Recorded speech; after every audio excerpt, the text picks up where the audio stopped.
Čau ty lidi, mé jméno je Mr.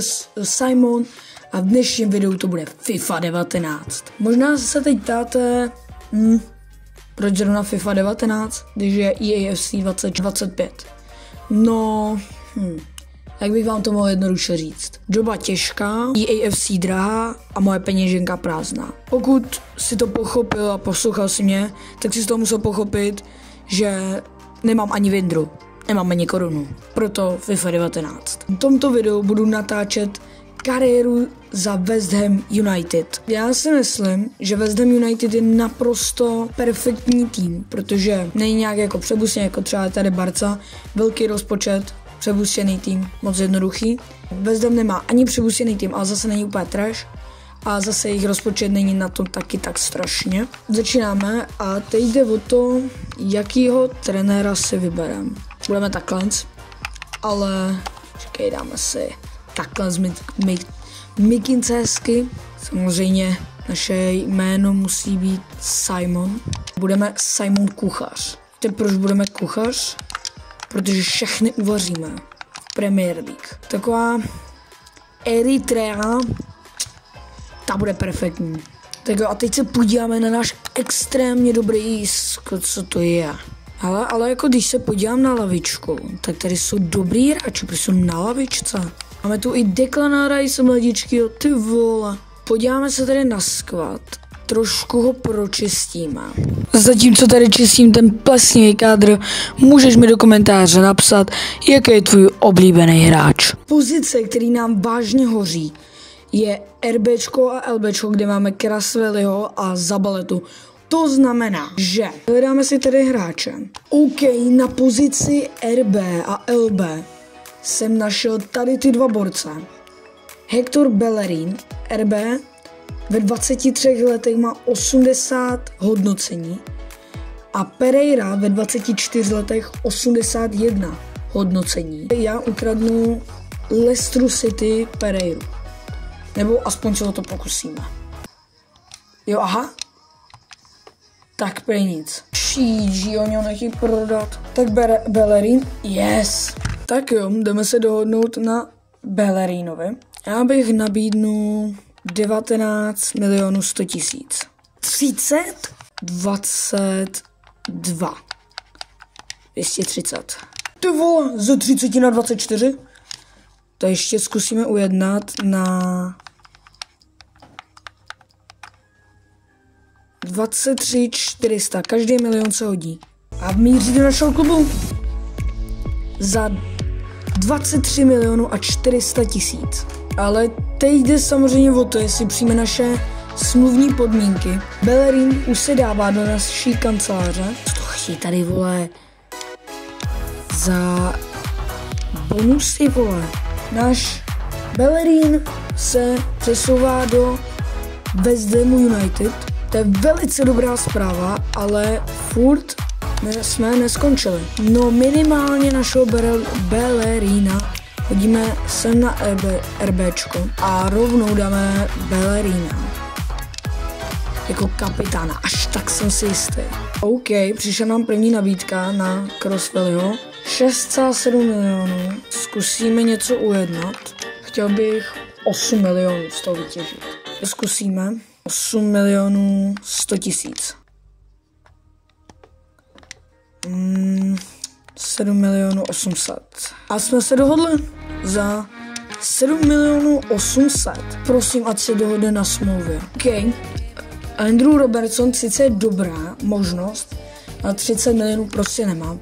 A proto tady zamířím pro Marka Alonza. OK, bude se zrušat, ale na sezónu, možná i 2, by nám určitě vydržet mohl. Že mu 27, takže do takových 29 mu rating bude mít stejný. No a pak už se bude zrušat, ale pak už budeme úplně někde jinde.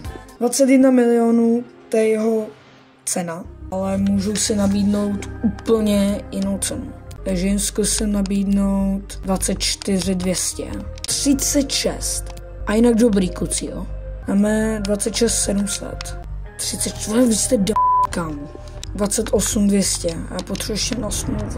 Ty vole, oni potřebují více času. To znamená, že to nepřijmou. Asi takhle bych to popsal. A nejlepší LBčko, jako já neznám, vole. To je do prdele. Dámy a pánové, myslím si, že jsem našel svýho výherce. Ricardo Rodriguez. Ve 25 letech 80. Ještě o rating o 2 by se určitě zlepšit mohl. Takže to zkusíme vyjednat. Má cenovku 15,5 milionů. Možná trošičku pofiderní, ale co já vím. Zkusíme jim nabídnout startovních 17 milionů 400. Tedy vaříte úplně jiný šálek kávy. 26, 23 200. Aby se teda neřeklo, tak jim dáme 5%, pokud ho prodáme. To už by mohli přijmout. A to se taky děje. Tím pádem Rodriguez jde k nám. Doufám, že to nebyla chyba. Jestli jo, tak budu šeredně rozhořčen. Rodriguez přichází do našeho kanclu. To akceptnem, protože bude důležitým kámenem naší hry. Zkusíme dát na 4 roky. Yes. Dáme ti 64, 870 a je u nás. Rodriguez, vítej v našem klubu. Tak jo, já tady pro Rodriguez zajdu dolů. Momentálně je naším novým hráčem základní 11. Takže takhle momentálně vypadá naše základní 11. Ještě možná by to chtělo to CM-ko, a to je asi všechno.